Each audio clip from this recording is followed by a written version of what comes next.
everyone. Welcome to the Sports Wave Network and Sports Corner with the Conn Man. I am your host, the Conn Man. And with me, I have, one of my favorite guests of all time, Dr. Heather Larkin. How are you doing, Doctor?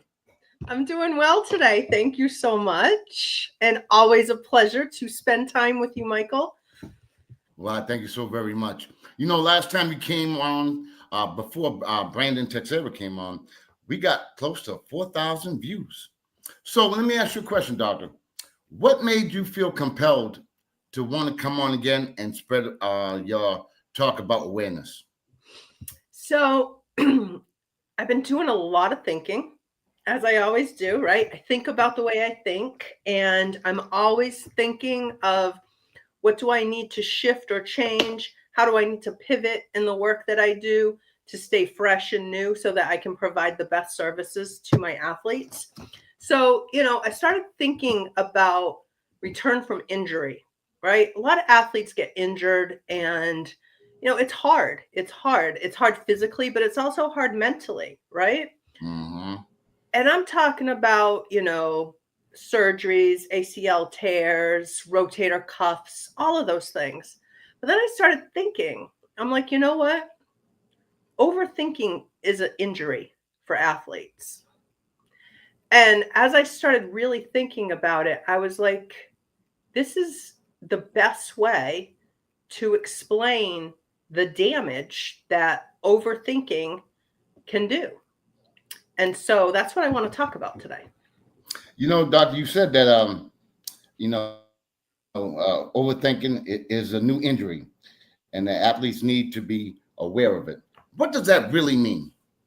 So, athletes spend hours and hours icing their sore muscles, right? Rehabbing their knees. But most of them are dealing with that unhealed injury, that overthinking, that poor performance where they just get inside their heads and it swirls around like a tsunami and they don't know what to do with it, right? Mhm.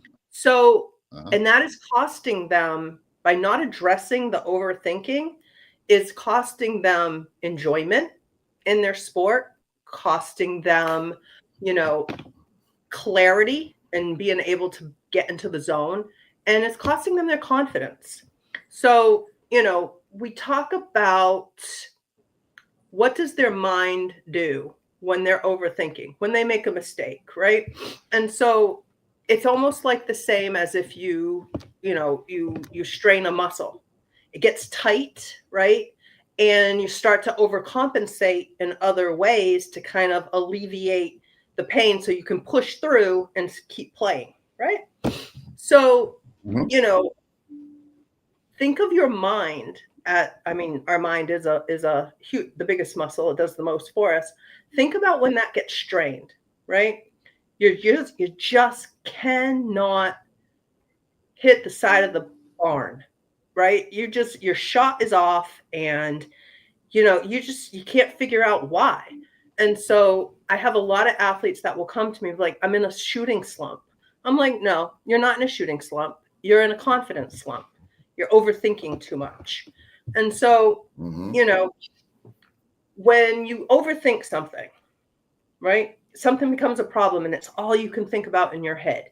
And so, Right. what does that do? It makes you lose your focus, right? You're not able to concentrate. You're not able to problem solve. You're hesitant in decision making because you're second guessing yourself.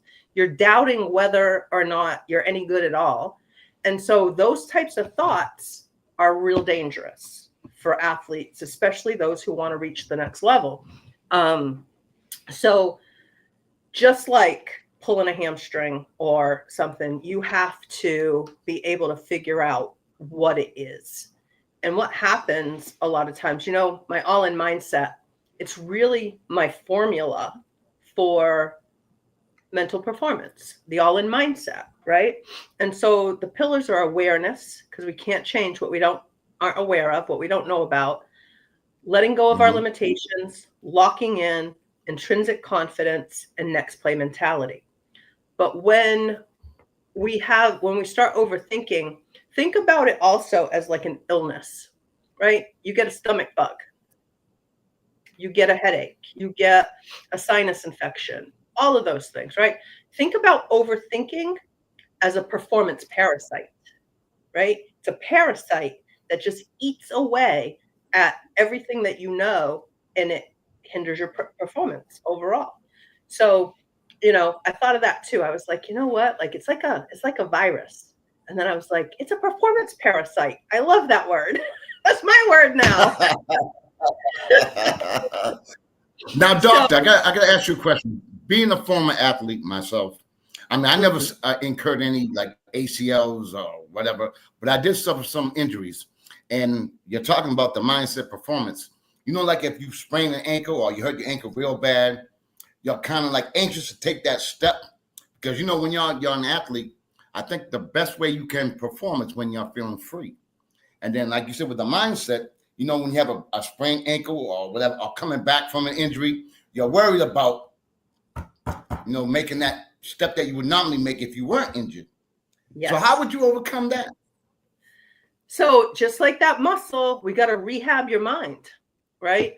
And so that Mm-hmm. parasite that's called overthinking, it debilitates the all in mindset. Okay. So let me explain that. So if awareness is needed in order to, like, awareness of your thoughts, awareness of your emotions, awareness of your fears, awareness of your limitations, when we're overthinking, all of that fades. We become less and less aware of what's happening and more focused on just the mere fact I can't make a shot, right? So, Okay. we have to rehab that. We have to start to catch ourselves and notice those things that we know we need to do, right? So then, letting go of limitations is the second one, but what does this do? It increases our limitations. See, I can't shoot. I'm not a good shooter, right? And so, Right, right, right. right? So it's hard to let go of those things when, everything inside you is proving that, your limitations are actually true, but they're not, right? And then locking in, right? Locking in, paying attention, prioritizing what are my top 3 things I need to focus on from beginning of the game to the end of the game to make sure I'm all in on every play. You Mm-hmm. can't even think about those things, right? Let's say I met a young man at a tournament this past weekend at Longplex through the Rhode Island Magic. And I asked him, what are the 3 things you're going to focus on so you can be all in? He's like, I'm going to really consider my shot selection. I'm going to consider, getting good looks to my teammates, and I'm going to prioritize communicating. I was like, that's so beautiful, right? Ooh.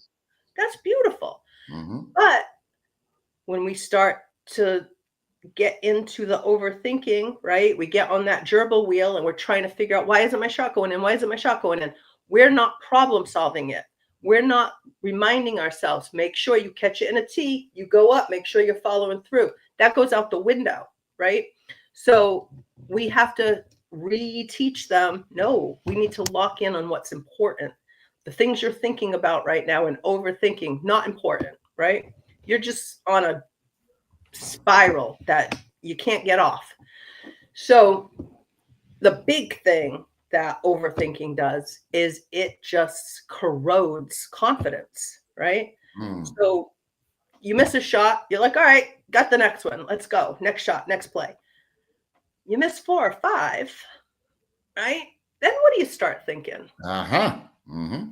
Right? Now, I love athletes who maybe their shot is a little off in a game and they're like, all right, so now my focus, my priority is to make sure my teammates are scoring, make sure that I'm playing the best defense I can play.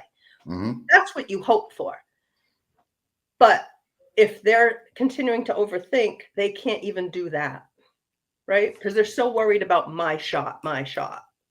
So we have to rebuild that confidence, and that is just done one shot at a time.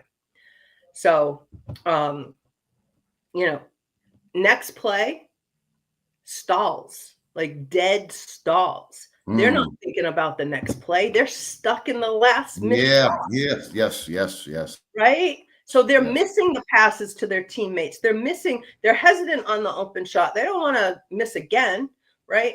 And it's just bad. You ref, you've played, you've everything. You've seen this happen in real life, haven't you? Absolutely. Now, do you think they overcompensate? I think they try to. I Okay. think they try to, you know what I mean? In some cases, they try to overcompensate by, shooting and shooting and shooting. And then it gets to the point where, everybody's like, guy, girl, like, you need to take a time out. You need to take a time out and you need to reassess. And so, some of the things that I teach athletes is it doesn't take me, right? I'm not always going to be there with you. So you have to be talking to yourself as a coach, as a mental performance specialist, and say to yourself, all right, I feel the parasite, right? It's starting to take effect. I need to stop myself right now. I need to Mhm. take some breaths, calm my nervous system, because once we start missing shots, our nervous system's on fire too, right? Mhm. So let me breathe. Let me take some shots. Let me take a sip of water. Let me refocus, re-engage, remember what my strategies are. So, it's Now, tough. doctor, do you have like any statistics to like when you do your research? Do you have any stats to back up what you're saying? So, yes, there's a ton of information out there in regards to all of this neuroscience and what actually is happening in the brain with fight, flight, or freeze, how those things hinder performance. A lot of neuropsych stuff plays into, what part of the brain is responsible for what. When this part locks up, it's hard for this part to, do its job. So, Hmm. that type of research, but, statistics, it's more in mental performance. There's a lot of qualitative information out there, but there's not a whole lot of like quantitative studies Right. done, which is something that really, I think a lot of now that there's master's programs in sports psychology and things, I think we're going to get more of that qualitative and quantitative data and statistics because that's what they're doing. But my stats come directly from my athletes. Which is I think is very important. What do you feel is like the biggest problem that you face when you are dealing with your athletes? What seems to be their biggest issue? It really is overthinking, or it really is like, it doesn't matter if they are, overthinking their past performance or, just ruminating on it over and over. They, replaying every missed shot, replaying every mistake. Even my athletes that have tremendous games, there's this other thing that I call performance dysmorphia, right? We talk about body dysmorphia. I'm talking about performance dysmorphia. These are the athletes who have, hit the game winning shot and they come off the court and they're like, but I missed my 2 free throws. Uh-huh. Yes. Yes. Definitely. So they're overthinking too. You know what I mean? So it's just this overthinking. And I think it's because athletes feel like they're expected to play awesome. They're expected to hit shots and make touchdowns and hit home runs. Right. They're expected to do all these things. And so when it doesn't happen, they start to panic and they overthink and overthink and overthink. And then comes the pressure too. So, Mhm.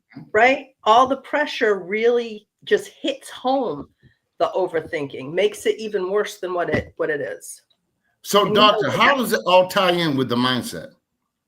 so the all-in mindset is just a way of living, right? It's a way of living, it's a way of competing, it's a way of thinking about everything that you do. I don't care if you are playing a sport, if you are, you know, preparing a project for school, if you're building a business, I use it every single day, right? What am I aware of? What am I doing? What am I not doing? What am I focusing on? Where do I need to focus, right? It's a way of accepting that, you have to really work all day, every day, in order to be the best version of yourself. In order to be better tomorrow than you are today, you have to always be on top of your stuff. And if I got stuck, let's just say mental performance, I got stuck on, I am just going to focus on athletes who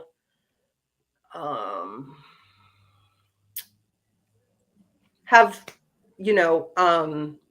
performance issues related to playing in front of their parents. Oh. Right?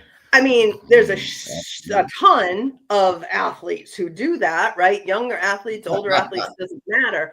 But if Absolutely. I just focused on that and I didn't think about, okay, but why is that? Why is playing in front of your parents so anxiety provoking, right? What am I going to do with that? I get anxious when I play in front of my parents. Okay. It's about digging so deep, peeling back the layers of the onion, asking more pointed questions to be able to figure out, what is it about playing in front of them? And we don't technically and frequently think like that. We don't think that deep. We just know it feels uncomfortable. We know, maybe there's going to be a lecture afterwards. Maybe that's the reason. But then I'm going to go even deeper. Okay, why does a lecture from your dad, who was a coach, upset you so much? Well, then when you dig even deeper, right? Well, he means so much to me, and his opinion means so much that I feel like a complete and utter failure if he doesn't say to me, you played great. If he says you played good, that's criticism, right? And so it just gets really, really deep. And this is where, there's a lot of different thoughts out there, but having that clinical background, the mental health background, to be able to tie it in with performance, it's like opening up Pandora's box sometimes and it gets dicey, but that's how we make progress. That's how we get down to what is it that's, messing you up so bad. And, it's all kinds of different stuff, but I love it when, parents or coaches or anybody says, oh, we don't need that.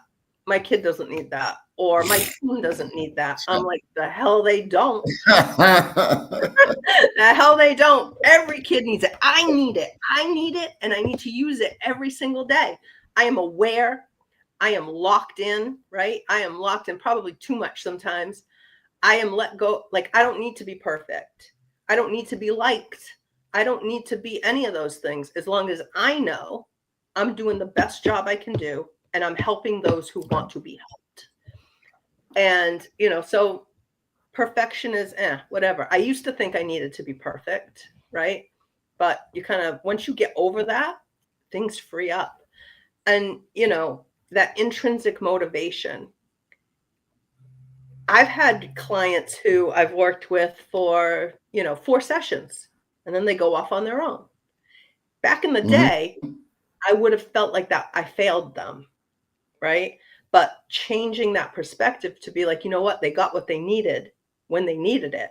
And if they need me again, they'll be back. And that's what happens. But the first time I lost a client, I was like, oh my God, what did I do? I must suck.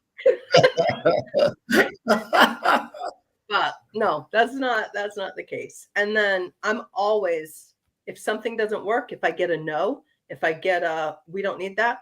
Okay, next play. What am I going to do next? Where am I going next? And it's just a way, it's a mindset for life, right?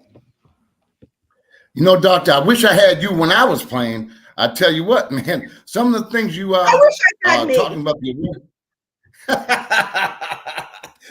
Because some of the things that you are referring to are almost more important than the X's and the O's.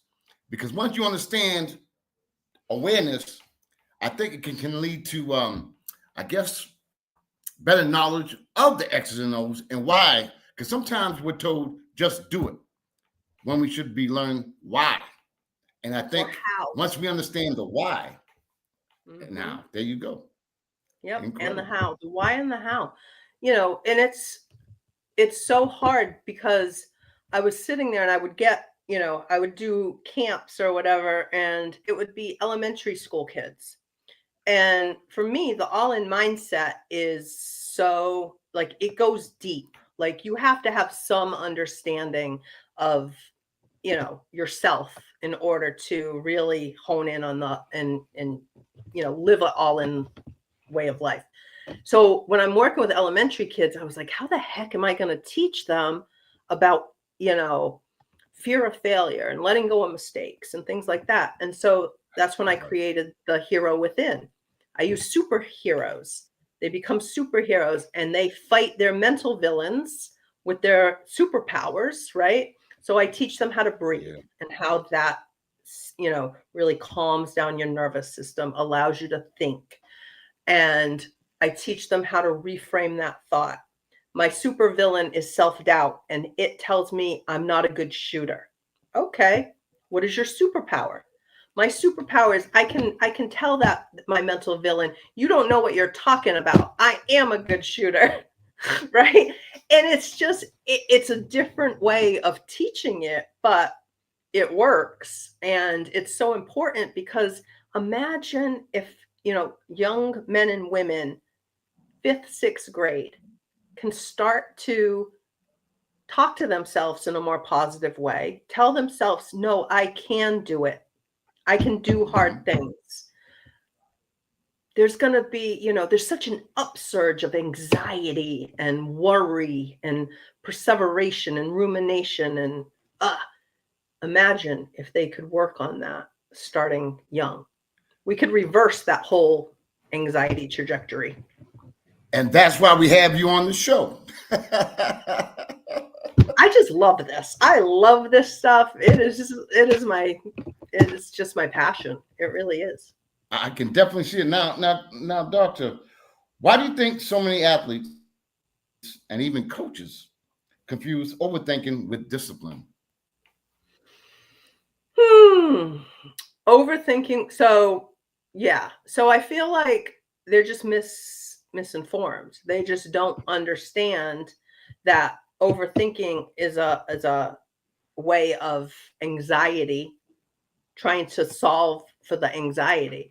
And you see a player who, you know, gets upset and they're overthinking and they freeze and they're missing shots and stuff. And I've heard parents and coaches say they just lack the discipline. They lack the grit. They lack Ah, the okay. toughness. I hear you. Uh-huh. Uh-huh.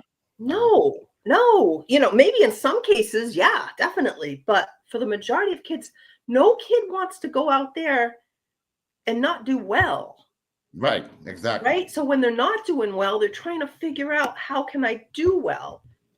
And I see a lot of tears. I see a lot of tears at Wow. all levels. And Wow. that I think too is part of all of it, because if you're struggling, if an athlete is struggling with just trying to figure out what is going on, and then they get in the car ride after the game and the parent is all over them, Uh-huh. Mhm. that just validates all their self-doubt, all those negative things that they're thinking. And they're, see, I can't shoot. Even they say I can't shoot, right?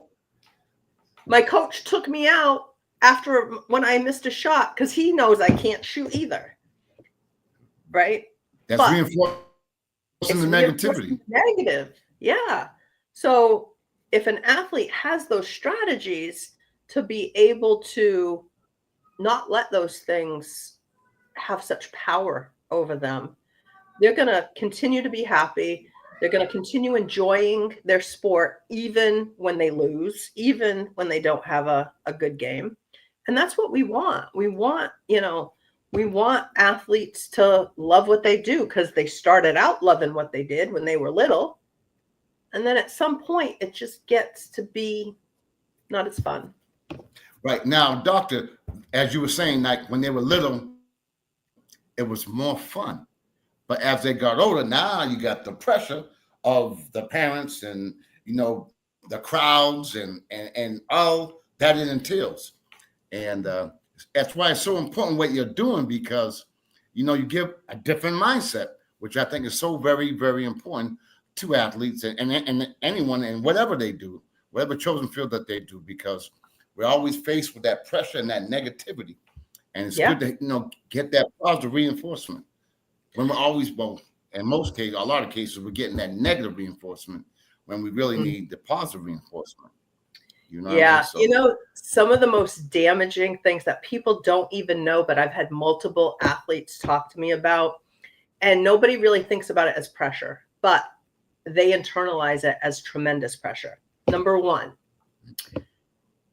where are you going to school? Well, what division are you playing?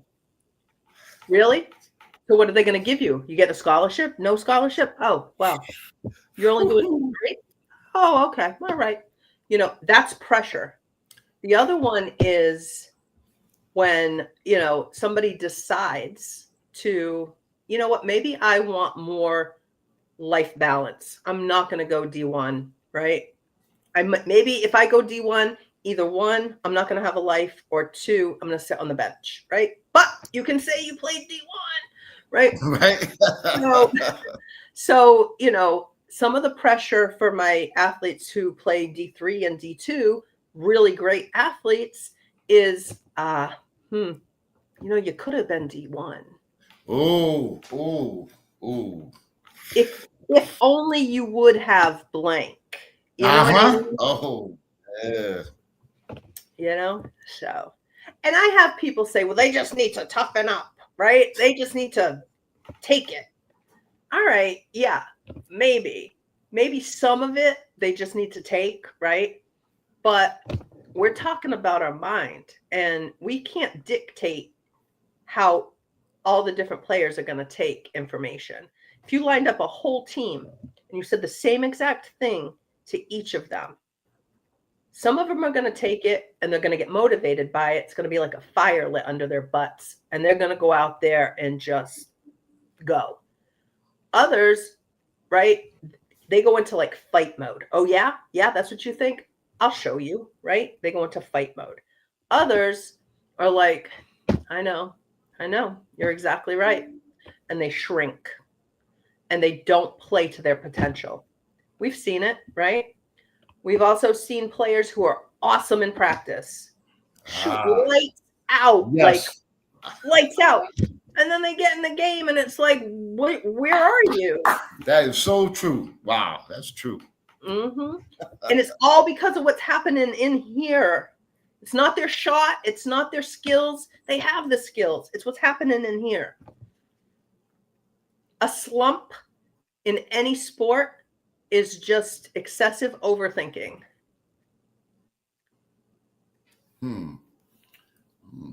Now, doctor, also. Go ahead. No, I was just thinking. Now, if overthinking is the injury, what is the rehab? The rehab is Dr. Larkin. We know that. No, the rehab is actually being vulnerable enough to say, I need some help with this, right? I'm getting myself too worked up. I need some help. I either need to go work with a mental performance coach, or if this is something that I do not just in my sport, but I do it in all areas of my life, maybe I need to talk to a counselor who specializes with athletes, So there's things that you can do. My rehab is to just reinstill the all-in mindset, make sure they're aware of what they need to be aware of. What are my confidence killers? What are my confidence fillers? How do I eliminate those killers and fuel myself with fillers, right? And I talk about that with like our confidence killers. That's when we feed our mind junk food, right? Junk food. I can't. I'll never be able to. I suck. I'm not as good as him. I wish I could, shoot like this one. That's junk food. So you want to fill your brain with nutrition. I can do this. I freaking have prepared my butt off for this. I am ready. I am talented, and I have a strong mind. That's the type of stuff I have to reteach, right? And we have to reteach it in a way that they actually believe it. And so I start back with the basics. I'm like, all right, let's go. Awareness, right? Letting go of limitations. What is it that's making you miss so many shots? Well, you know what? Athletic director told me that there were going to be 2 college scouts in the stands. Okay. Right? Or things like, well, my dad was there, or my dad was supposed to be there, but he wasn't. Right? All of these little things can, make their attention go elsewhere. They become distracted. They're missing shots. So I teach them how to do that. I teach them and I remind them of, what are your affirmations? What are your, what are the things that you tell yourself when you're looking in the mirror, right? And I have my athletes do a lot of mirror talk, right? Because if you're looking at yourself in the mirror and you can hold yourself accountable and say, you know what? I was a shitty teammate last game for whatever reason. That's huge, right? And this is what I need to make sure I do. This is what I need to make sure I do tomorrow at practice or in the next game, so that being aware of what is it that you're doing and not doing in any area of the sport. You know what? And sometimes if you're a shitty teammate, right, nobody's going to want to pass you the ball to shoot. No one's going to want to play with you. Nobody's going to want to play with you, right? It's about character. So it's, it's just a matter of going back to basics, because when somebody's in a slump, they believe it. It's like, it's like a curse of the great Bambino, right? Like curse. What I wanted to bring up too, Doctor, is on the last show you came on with me, and you said something that stays in my mind: the ride home. Mm-hmm. Could you go into detail on the ride home? Because I want the viewers to listen carefully about the ride home. The ride home is, it's intense. It was so funny. At the same basketball tournament, I was going around and interviewing some of the kids, and I'm like, have you ever been on a dreaded car ride home? And this little girl goes, I'm going to be on one in about 5 minutes. Right? And then I had other kids say, yeah, my dad always tells me, this is what I should have done, or, who was I out there? I wasn't, my typical self. And they can acknowledge that there is some truth to it, but then they also say, but I just need a little time to process. And so that to me is like so huge. And I encourage parents before every season to make some rules, some family rules. Okay. How much time do you need before I talk to you? Right after a bad game, because it could be like, hi, and it's like, or it could be like, the dreaded car ride. So, parents are trying to figure it out too. So if you create some rules before the season starts, and the athlete says, you know what, don't talk to me until I go home, I take a shower, and I eat something. That'll give me time to calm down, right? And then we can talk about it. Have a purpose for the conversation, not just a highlight reel, right, of all the mistakes, right, but help the athlete to figure out, what do I need to do differently? What do I need to start doing, stop doing, continue doing? That's like my biggest thing, right? Something I did wrong. Why did I do that? I don't know why I did that. I need to stop. What didn't I do? You know what? I was not talking enough. on, when I was out there. And if I just communicated a little bit more, we probably would have made, like those 3 baskets because they didn't know what was going on or whatever, and then what do I need to keep doing to, be successful? I need to keep forward thinking, not get stuck on my mistakes. I had one girl say, I can't sulk. Exactly. No sulking, no sulking. But sometimes, that dreaded car ride home, if parents just did little changes, it could be a really confidence boosting ride home. It could be a connection ride home. It could be so much better and help actually bond the parents with the athlete even more so than they are. Now, doctor, in dealing with your clients, do you feel that the parents, for some reason, think that by hopping on the negative, that's going to make their child perform better? They do. They do. I've never met a parent who did that saying to themselves, oh, I'm going to really upset them right now. I can't wait to punch them in the gut with my words, right? Like, that's not what parents are doing. Parents want them to get better, to be better, to not be so miserable after a game where they didn't play well. And so they have good intent. It's just oftentimes it's the delivery, right? It's the timing, it's the delivery of the message, and it feels like it's coming at the athlete instead of a conversation. And so that's what I try to help parents and athletes to realign so that they're communicating and they're talking about it and discussing it. And the athlete's not taking it personal if dad says, all right, but in the third quarter, when they were doing they had a box and 1 on you, what are some other things you could have done to get open? That's a conversation. A dreaded car ride home would be like, see, like, you better hope nobody else does a box and 1 on you because you're gonna suck. Like, you know what I mean? So it's a lot of times it's the delivery. I knew you were gonna, flounder when that happened. Yeah. That's not helpful. It's not helpful at all. So it's about now. Also, doctor, I want to bring up. I didn't mean to interrupt you, but I wanted to bring up because I'm so pumped up now. You got me all excited. But what I want to ask you is, I've been refereeing for 40 years, so I kind of know what I know, and I witness a lot of times that parents, if their kid plays bad, the parents take it personal. Like, do you know what I mean? Where I'm coming with this, and how would you go about trying to resolve that issue? So I see that too. They feel like, let's kind of put it into perspective, right? When kids are little and they're acting up in a store, right?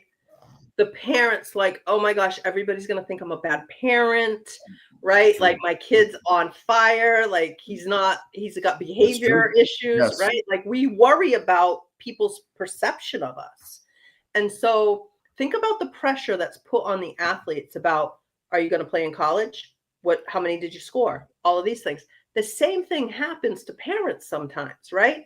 They are feeling the pressure, and I'll tell you who feels the most pressure: athletes who do really well. Parents feel the pressure from other parents who are jealous, who are, like, wanting their kid to be, why isn't my kid getting as much playing time as that kid? Well, that kid's better, number one, right? Like, those are facts. Those are facts. But, it's every time, our kids play well, we feel good. Number one, we're happy for them, right? We see the smile on their face. We see them celebrating. That brings us joy. When we see our kids not play well, it's like, you can almost feel how they're feeling. And so we just have to make sure that as parents, we're doing what's best for our kid. And we are helping them. And we don't, let them talk shit if they're going to talk shit. Let them do these things if they're going to do these things or complain or whatever. Don't worry about those things. But I think that's where it comes from, is the parents overreacting sometimes because they're afraid of what other people are saying or thinking. And it's like, when I wanted to bring up two doctors, let's go to the other extreme. Okay, we talked about, now what about their kid can do no wrong? Oh God. I've dealt with that as well. Oh, Being of course. a referee, so the kid can do no wrong. It's all they deflect on everybody else. How do you handle that situation? You got to have some difficult conversations, right? And I just come right out. I'm like, your kid's not perfect. Don't expect them to be. They're gonna make mistakes. They're gonna fail. Like, the fact that you are not acknowledging the areas that they need to work on, that they're not awesome at, that's doing a disservice to your child, right? Like, if you are like, nope, you can do no wrong, you're so great, okay, you scored 3 points, those were the best 3 points. No. Oh, you got into a fight in the game, oh, it wasn't my kid's fault. Did you see that kid who was being really rough? Well, guess what? In sports, there's rough. Sometimes there's going to be arguments and fights.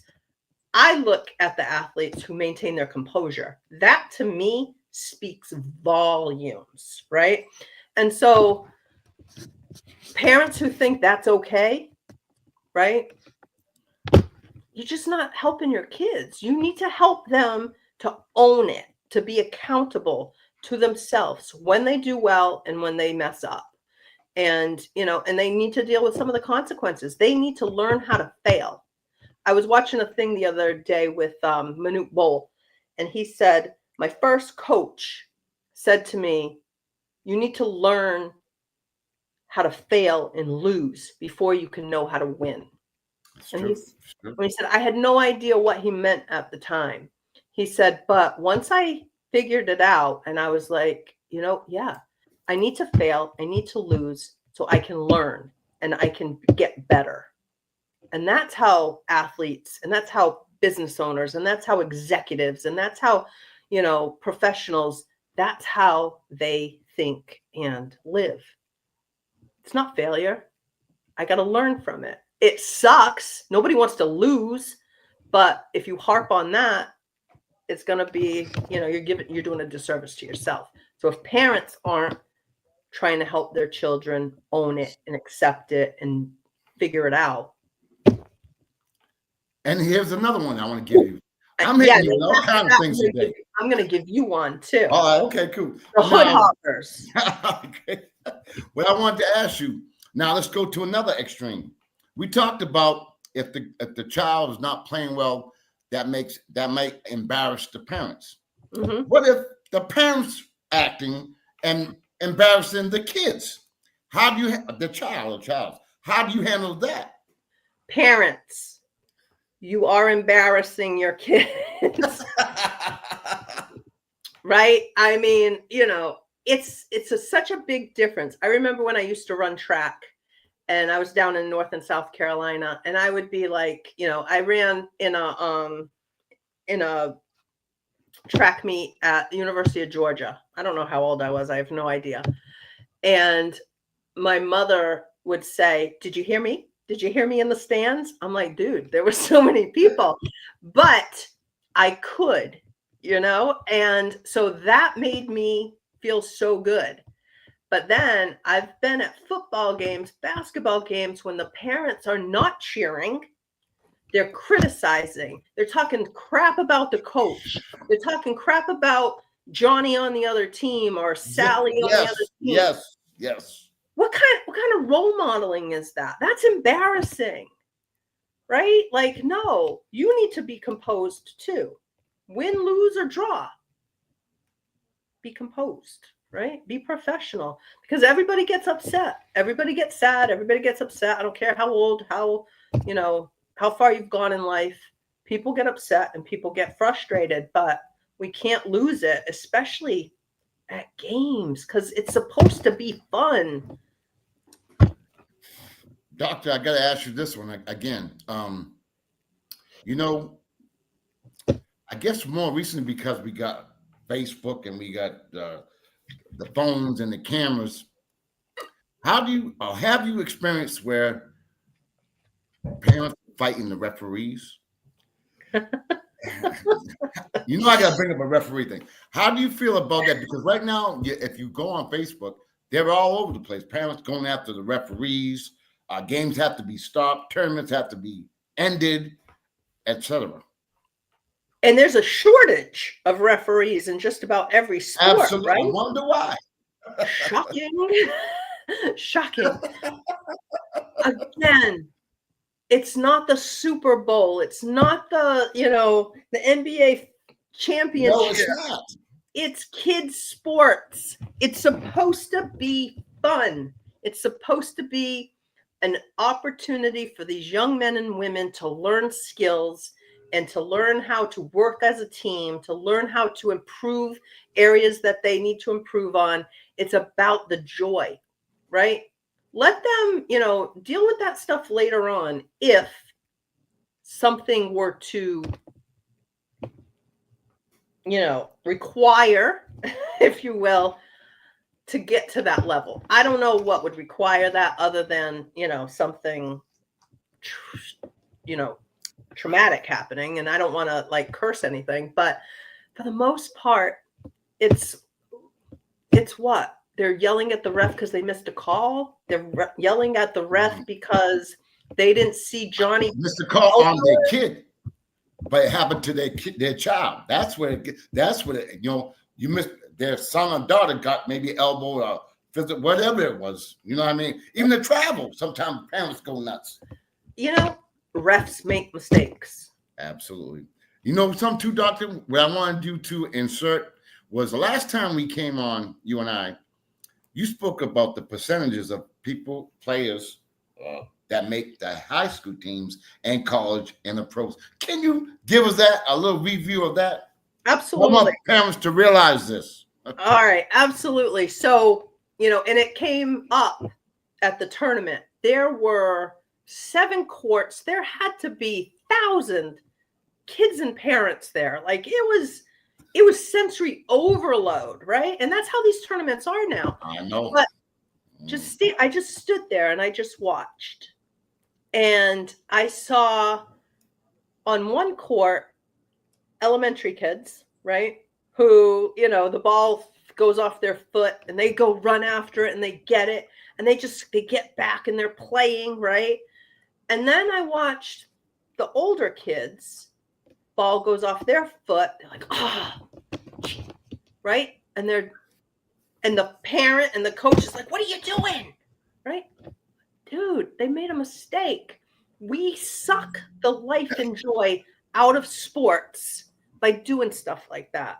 And then I turned around and there was a soccer field and the kids were falling down and getting back up and laughing and just having a ball. And I'm like, at some point, doesn't it stink that changes for them? And then they feel like I'm obligated to do this. I have to do it because they want me to do it.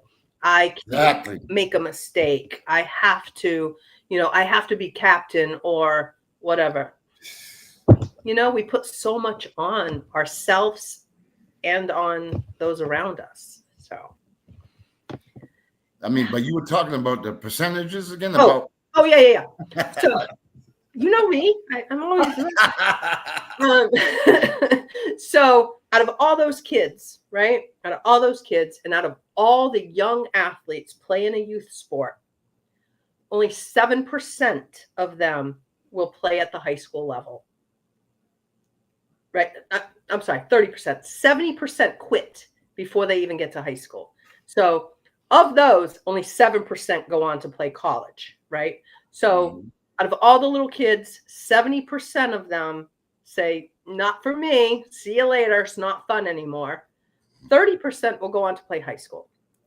Of that 30%, that now makes up the 100%, right? 100% of high school players. only 7% will play collegiate sports at any level. D2, D3, right? Right. Only 1.7% will play Division One. Say that again. 1.7% of high school athletes will play Division One sports.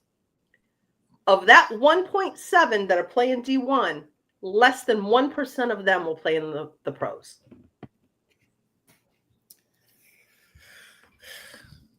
If that don't tell you, right? And when I talk to my pros, the ones that still have joy and love for it, and I ask them about the dreaded car rides home and things, they'll be like, there were a few, but the majority of them were supportive, were, how do you think you did? How, any ideas of what you were going to do, to whatever.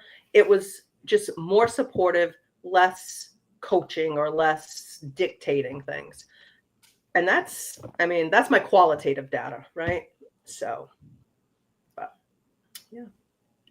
I think what y'all are saying is so very important, because I think sometimes we all, like you said, can look in the mirror, look at ourselves. I think parents have to do the same thing as well. And I think what you're doing is phenomenal. And I think these players, parents, coaches are going to get a lot out of this, because it gives them a different mindset, which what we talk about. And thanks to you and your staff and what you're trying. So what is it that you really want to accomplish? What do I really want to accomplish? Yes.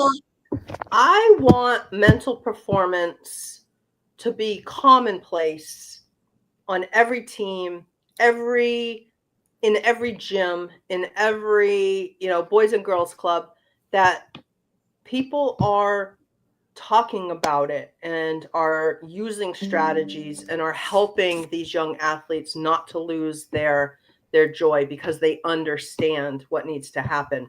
So I'm going to segue into something very exciting. Very exciting. Okay.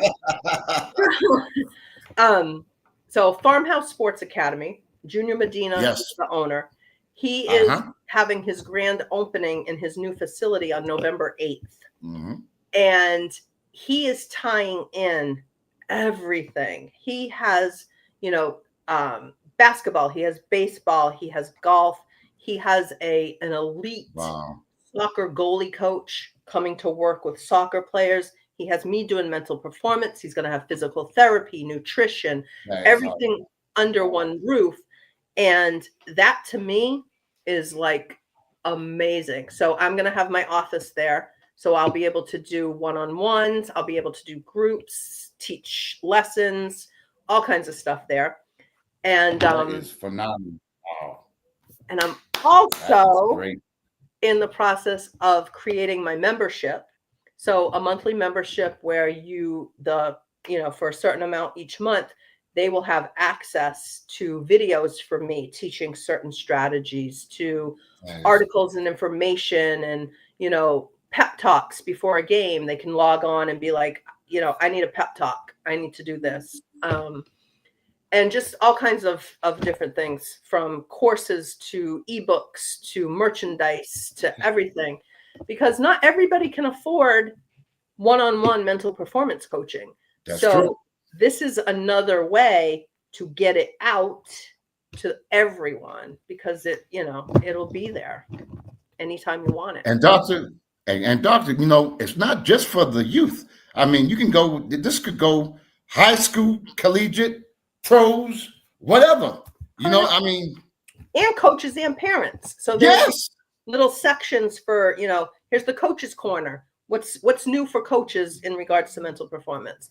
What are some strategies I can use to communicate better with my athlete as a parent? Okay, doctor, I'm going to hit you with a good one, because I know viewers probably might be thinking, that's my kid. There ain't nobody that's my child. So, I know how to handle my child. So we don't need you. That's my child. I'm going to handle it the way I want to. How do you handle that? Go for it. I know you can, but I'm just. I have had that happen, but that is not like, once they understand, once I'm able to say like, hey, listen, this is just good for life. And, and then I ask some questions. Is your child like confident some games and not confident in others? Yeah. Does your child, sometimes have bad body language? Yep. Does your child ever cry after a game? Yep. Does your child like do this, do that, do that? And they're like, yep, yep, yep. I'm like, I can help you with all that. I can help you with all that. And I need you, mom or dad, to be part of the solution.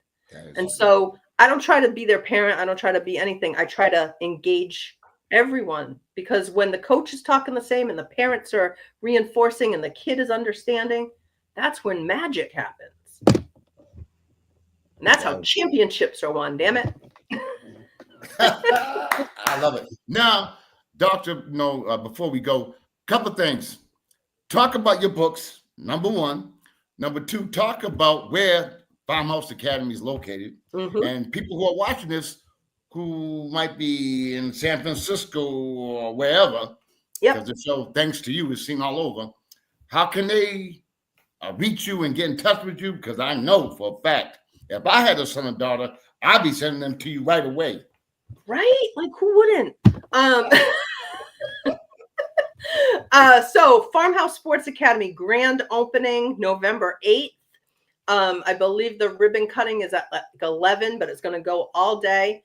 There's going to be hundreds of athletes and parents and providers there. So it's open to the public. It's at 4 Commerce Way, Suite 3 in Dartmouth, right off of 195. Take the Reed Road exit, right? It's where the Sports Dome used to be, in that area. And it is a state of the art. You should see this basketball court. It's amazing. And the batting cages. And it's a beautiful place. And again, like I said, it's going to have everything your child or you as an athlete need. That is phenomenal.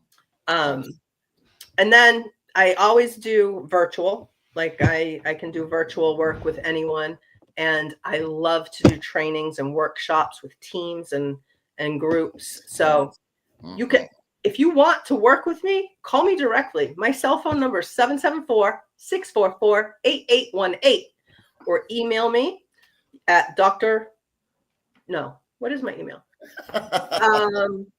You can email me at dr.heatherlarkin@gmail.com, and I will be in touch with you ASAP, and we will figure this out, because no athlete should have to struggle beneath the jersey with an invisible parasite called overthinking, corrupting their game. Doctor, I've only known you for a short period of time, but you are phenomenal in what you're doing. I love it. And that's why I love it. It's obvious, you know what I mean?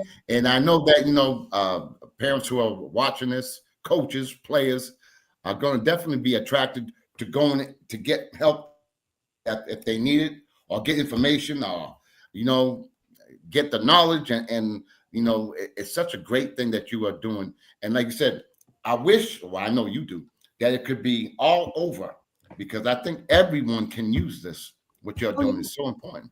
The other thing too, if there's any kids out there, college people out there in graduate school that are getting their degree, want to get into, mental performance, sports psychology, call me too. I would love to have you as an intern, like work with me. I'm open to things like that. I want to share what I have and what I know and what I've experienced, so that we can build across. I want Massachusetts to be the place to go for anything. I think with your help, that's definitely going to happen. Now, before we go, I want you to talk about your books. Oh, my books. So the two, they're both on Amazon. The All In Mindset follows this young man. His name's Trey Jefferson. Awesome football player, going to play D1. And he gets there day one, and he's flabbergasted because he has no idea what's coming at him. and he struggles. He struggles with practices. He struggles with teammates. He struggles with coaches. He struggles with fear of making mistakes. And, he struggles with the balance of sports and academics and life. And then he starts doing mental performance work. And I cut it into little segments of, this is what's happening.